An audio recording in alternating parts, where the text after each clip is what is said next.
จ้าสบายดีก็มาพบกันกับคลิปที่2นะคลิปที่1คราวที่แล้วได้บอกไปว่าจะมาให้ต่อการคอนฟิก IP หรือว่าคือว่าการตั้ง IP กับคอมพิวเตอร์แล้วทดสอบว่าคอมพิวเตอร์มันเห็นกันแล้วบ่ก็คือกับอุปกรณ์จริงหรือว่าเครื่องแท้ๆที่เราใส่อยู่ตามห้องหลาของการว่าเราใส่กับสวิตช์ตัวหนึ่งหรือว่าต่อไปกับฮับแล้วก็มีคอมพิวเตอร์4หน่วยให้คอมพิวเตอร์4หน่วยสามารถแชร์ข้อมูลหากันปิ้งหากันได้นะอันนี้เป็นการใส่แบบเบื้องต้นเนาะจะไปตั้งโปรแกรมตั้ง IP จังไดมาเบิ่งในตัวโปรแกรม Package Tracer เฮาจากตัวที่แต้มอันนี้คืออยู่ในคลิปก่อนหน้านี้อันนี้ข้าพเจ้าได้เฮ็ดเป็น IP ไว้แล้วนี่บ่ทันได้คอนฟิกอันนี้คือเป็นการเขียนเพื่อให้เราเบิ่งง่ายว่าคอมเวลาทดสอบว่าคอมไหนได้เป็น IP เบอร์ใดมันจะจื้อง่ายขึ้นวิธีเขียนแบบนี้มันก็ได้บอกไปแล้วตอนคลิปที่1ว่าเอาตัวนี้มาเขียนIP เบอร์ใดมาเขียนใส่สมมุติข้าพเจ้าจะเพิ่มคอมอีกเครื่องนึงN device คอมพิวเตอร์มาต่ออีกเครื่องนึงใส่เข้าไปเดี๋ยวใหญ่ก่อนเนาะ ต่อสายก็ใส่อัตโนมัติก็ได้ต่อเข้ามาเลยโอเคแล้วก็พิมพ์ใส่ตัวนี้ IP เบอร์1หอย1หอย1 2 3ตัวนี้ก็ใส่ไป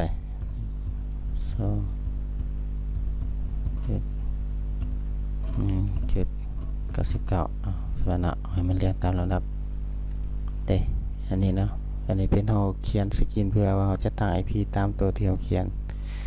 ตอนนี้อยู่ในโปรแกรมนะในการทดสอบก็คือคอมพิวเตอร์บ่ทันได้ตั้ง IP วิธีการตั้ง IP เนาะเข้าไปในคอมพิวเตอร์กดเข้าไปก่อนอยู่ในตัวคอมพิวเตอร์มันจะมี config มี desktop มี interface ตัวที่เราจะใส่ก็คือ desktop ใน desktop มันจะมีเนี่ยนะ config IP configuration ก็คลิกเข้าไปสังเกตมันจะมี DHCP แล้วก็ static คัน DHCP แสดงว่าเราจะมีเครื่องเราเตอร์หรือเซิร์ฟเวอร์เป็นตัวแจก DHCP มาเดี๋ยวเราขอคลิปต่อไปเราจะมีการเฮ็ดในการคอนฟิกเซิร์ฟเวอร์หรือว่าเราเตอร์ DHCP แต่ตอนนี้เราจะเฮ็ดเป็น static ก็คือกำหนด IP เอาเองตามที่เราเขียนอยู่แล้วนี่ ตัวนี้ IP เบอร์99ก็พิมพ์ไป192.168.99นะติ๊กมาที่สัญญาแล้วก็ปิดออกไปเลยโอเคสำนี้อันนี้คือตั้ง IP แล้วล่ะเดี๋ยวเท้าเมาส์ไปว่างเอาเคอร์เซอร์เมาส์ไปว่างปาไว้มันจะขึ้นมาเดี๋ยว IP interface up 192.168ขึ้นมาเนี่ยนะตัวนี้ให้ด้วยกันเบอร์1หอย desktop configuration เข้าไป 192.168.1.1 หอยกดมาที่ห้องนี้ปิดออกไปเลยเดี๋ยวสิตั้งตัวให้มันแล้วเหมือนก่อนเรามาทดสอบว่าวิธีทดสอบจังไดว่าคอมพิวเตอร์มันเห็นกัน92.1.1.101ตัวนี้เป็นตัว PC2 101เอาคอนฟิกตามนี้ตัวนี้192.168.1.102ตัวนี้103ก็เข้าไป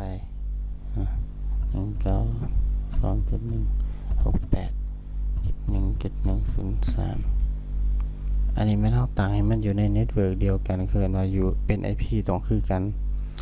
IP ทางล่างบ่คือกันแต่ว่าอยู่ในวงเดียวกันคือว่า192.1.1.1.3ตัวทางหน้านี่อันนี้คือการเคลื่อนว่าเป็นวง IP เดียวกันสำหรับเกี่ยวกับ IP จะมีหัวข้อ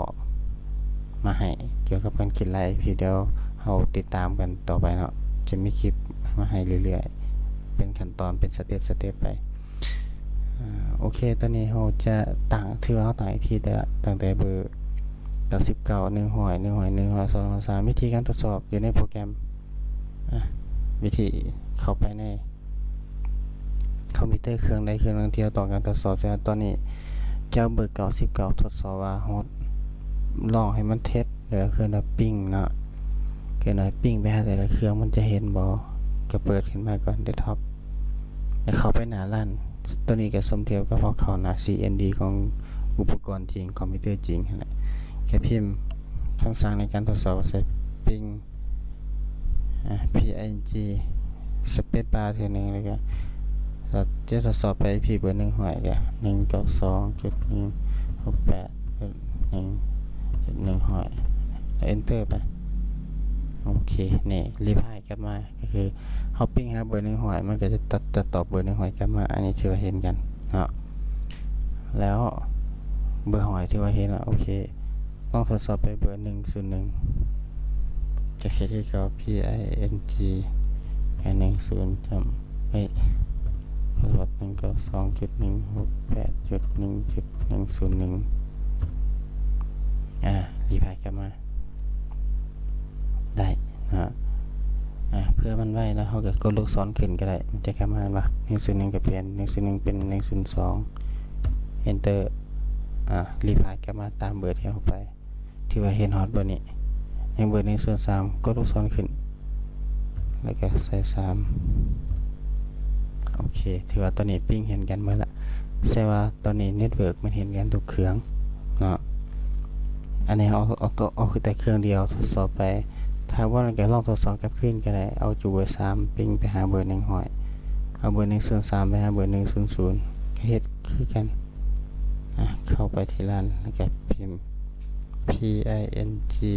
192.168.1.1หอยอันนี้ถือว่าได้เนาะอันนี้เป็นการทดสอบว่าเครื่องมันเห็นกันบ่เครื่องจริงก็คือกันการคอนฟิกอยู่ในอุปกรณ์จริงๆเขาจะเข้าไปตั้งอยู่ใน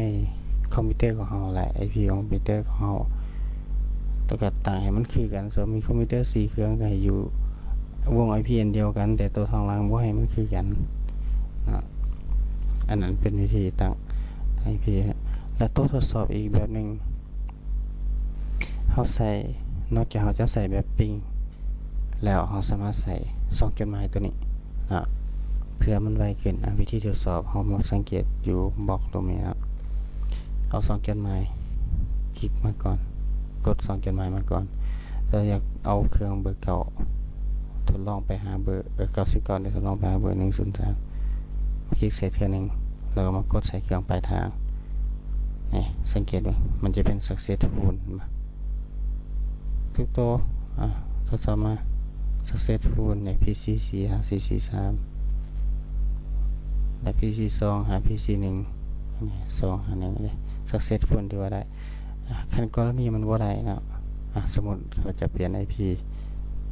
ให้มันต่างอันนี้เป็นเบอร์2โอเคไอเครื่อง PC2 นี่เป็นเบอร์2ทดสอบใหม่ปิ้งปึ๊บนี่ฟิลอันนี้ที่บ่ได้บ่ IP มันคนละตัวกันเลยเอาตามเมื่อกี้นี่เห็นบ่สังเกตถ้าเขาเปลี่ยนมาเป็นเทคนิคคือเก่าแค่ทดสอบลองใหม่นี่อันนี้ได้เลยเห็นบ่สังเกตจะเป็น successful ตัวนี้ก็ฝากไว้นะเวลาผู้ใดไปเป็น IT support หรือเริ่มเฮ็ดเวียกใหม่ได้เบิ่งในงานของ network อันนี้ถือเป็นพื้นฐานเราต้องมีพื้นฐานพวกนี้ไปก่อนนะต้องแน่นเนาะพื้นฐานพวกนี้เล็กๆน้อยๆถือสำคัญในสายงาน IT โอเคสำหรับคลิปนี้จบเพียงเท่านี้เราเดี๋ยวคลิปต่อไปอาจจะมาเบิ่งการตั้งอุปกรณ์ตัวใดนะเดี๋ยวพบกันในคลิปต่อไปขอบใจ